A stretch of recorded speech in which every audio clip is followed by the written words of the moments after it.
नमस्कार, मैं मृदुला श्रीवास्तव सी न्यूज भारत में आपका स्वागत करती हूं। वक्त हो गया है न्यूज आवर का। उत्तर प्रदेश की मैनपुरी लोकसभा सीट, रामपुर विधानसभा सीट व मुरादाबाद की खतौली विधानसभा सीट पर 5 दिसंबर को उपचुनाव होने वाले हैं। इससे पहले कल योगी आदित्यनाथ ने रामपुर में चुनावी सभा को संबोधित किया। सीएम योगी रामपुर के अजीतपुर में उपचुनाव में बीजेपी प्रत्याशी आकाश सक्सेना के समर्थन में सभा को संबोधित कर रहे थे। इस दौरान उन्होंने पिछली सरकारों पर जमकर निशाना साधा। सीएम योगी ने कहा, अब नौकरी निकलने पर वसूली नहीं होती, आज युवाओं के भविष्य के साथ कोई खिलवाड़ नहीं कर सकता। अगर कोई ऐसा करने का प्रयास भी करता है तो उसकी जगह जेल में होती है। रामपुर के कुछ अवसरवादी चेहरों ने अपने स्वार्थ के लिए यहां की असली पहचान को छीना था। आज रामपुर के उत्पाद वैश्विक स्तर पर पहचाने जा रहे हैं। देखिए चुनावी सभा में सीएम योगी ने क्या कुछ कहा। पिछले 5 वर्ष के अंदर देश के अंदर सबसे अधिक चुनाव और उपचुनाव झेले हैं तो उनमें से रामपुर एक है। भाइयों बहनों,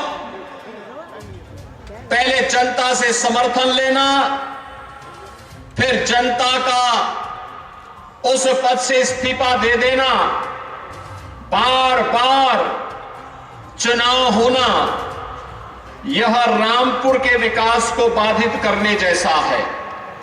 और मैं आप सबका आह्वान करूंगा कि बार बार के उपचुनाव से मुक्ति पाइए, रामपुर को विकास के पथ पर आगे बढ़ाइए।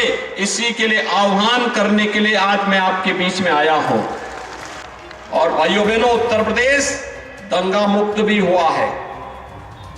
दंगों में अगर एक पक्ष का जलता था तो दूसरे पक्ष का भी जलता था, एक का नुकसान होता था दूसरे का भी नुकसान होता था। हम लोगों ने तो कहा कि भाई प्रदेश को दंगा मुक्त करना है, कर्फ्यू मुक्त करना है, और दंगा मुक्त और कर्फ्यू मुक्त हुआ तो प्रदेश में निवेश आना प्रारंभ हुआ, प्रदेश में रोजगार मिलना प्रारंभ हुआ, लोगों के जीवन में परिवर्तन आया। आज इंफ्रास्ट्रक्चर के बड़े बड़े कार्य हो रहे हैं। पूर्वांचल एक्सप्रेसवे प्रधानमंत्री जी ने राष्ट्र को समर्पित कर दिया है। बुंदेलखंड एक्सप्रेसवे राष्ट्र को समर्पित हो गया है। गंगा एक्सप्रेसवे का काम, देश के सबसे बड़े एक्सप्रेसवे के निर्माण का काम भी उत्तर प्रदेश सरकार कर रही है। 6 एक्सप्रेसवे वर्तमान में बन रहे हैं। भाइयों बहनों, एयर कनेक्टिविटी बेहतर हुई है, रोजगार इससे सृजित हुआ है, ईज ऑफ लिविंग को हमने आसान किया है, हर व्यक्ति के जीवन में परिवर्तन लाने का काम किया है। 5 लाख नौजवान को नौकरी मिली। समाजवादी पार्टी की सरकार की तरह नहीं हुआ कि चाचा भतीजा वसूली के लिए निकल जाएं। आज तो प्रदेश का नौजवान होना चाहिए। उस नौजवान के साथ अगर कोई खिलवाड़ करता है तो उस खिलवाड़ करने वाले के लिए केवल जेल होती है, जेल, और पूरी वसूली भी होती है। फिर किसी गरीब के हक पर कोई डकैती डालेगा तो सरकार सख्ती के साथ कार्रवाई करती है। इसीलिए मैं आया हूं आपके पास कहने के लिए, यह तो तय है कि सरकार उत्तर प्रदेश में बीजेपी की ही रहनी है। केंद्र में प्रधानमंत्री मोदी जी रहने हैं, लेकिन आपने सांसद जिता के भेजा, एक मैसेज गया कि रामपुर भी विकास के साथ जुड़ना चाहता है। विधायक चुनाव जिता करके भेजेंगे, एक मैसेज होगा, रामपुर अब उन अवसरवादी हाथों के खिलाफों का खिलौना नहीं बनेगा जो 200 वर्ष पुराने मदरसे को बंद करके अपनी जागीर बनाने का काम करते थे, जो यहाँ के ऐतिहासिक पांडुलिपियों को जबरन चोरी करवा करके उनको नष्ट करना चाहते थे।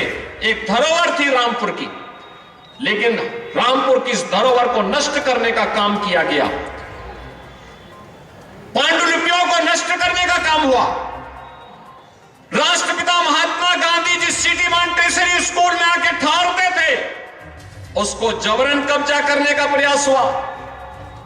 समाजवादी पार्टी ने यहां के इंटर कॉलेज को, राजकीय इंटर कॉलेज को कब्जा करने का प्रयास किया।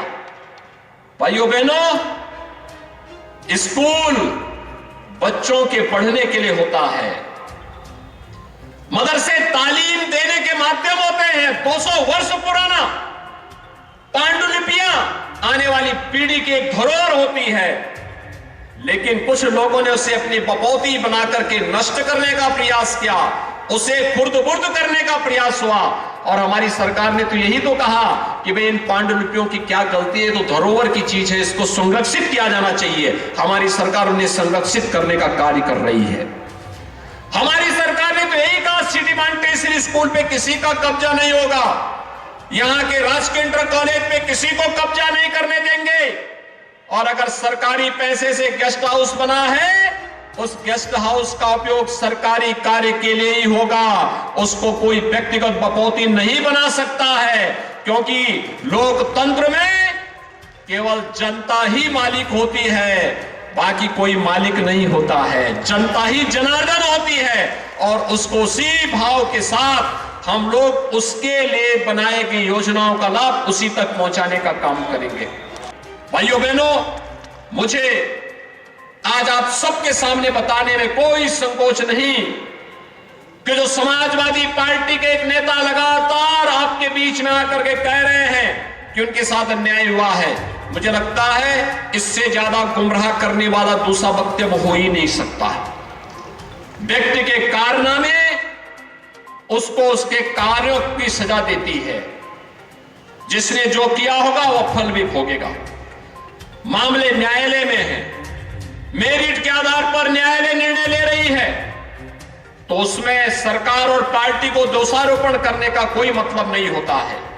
और मुझे तो कहूंगा मैं उनसे कि वे अपना स्वास्थ्य का ख्याल रखें, अनावश्यक रूप से क्यों बेकार जनता के सामने आकर के जनता को क्यों अनावश्यक रूप से, अगर ये संवेदनशीलता सरकार में मंत्री रहते हुए उन्होंने दिखाई होती, यहां के ईमानदारी से विकास में रुचि ली होती, यहां के प्रतिष्ठानों पर कब्जा करवाने की बजाय यहां के प्रतिष्ठानों के संरक्षण करने का दायित्व अपने ऊपर लेकर के बिना भेदभाव के हर नागरिक के सुख दुख में सहभागी बनकर के आगे बढ़ाए होते और अपनी जवान को भी नियंत्रित किए होते, तो मुझे लगता है कि बदजवानी व्यक्ति के लिए हमेशा दुर्गति का काम करती है।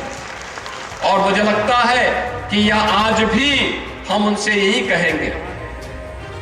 किस किस प्रकार के वक्तव्य निकाले जाते हैं, कभी बहन बेटियों के लिए, कभी संवैधानिक संस्थाओं के लिए, कभी प्रशासन के लिए, और ये तो समाजवादी पार्टी की हमेशा से नियत रही है।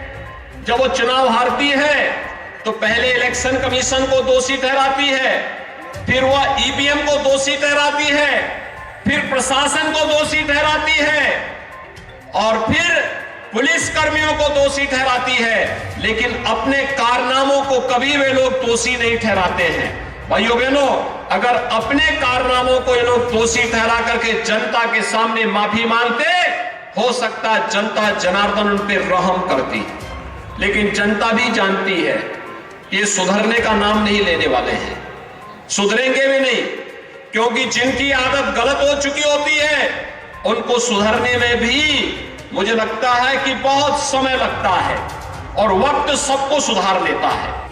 रामपुर से सी न्यूज संवाददाता साजिद की रिपोर्ट।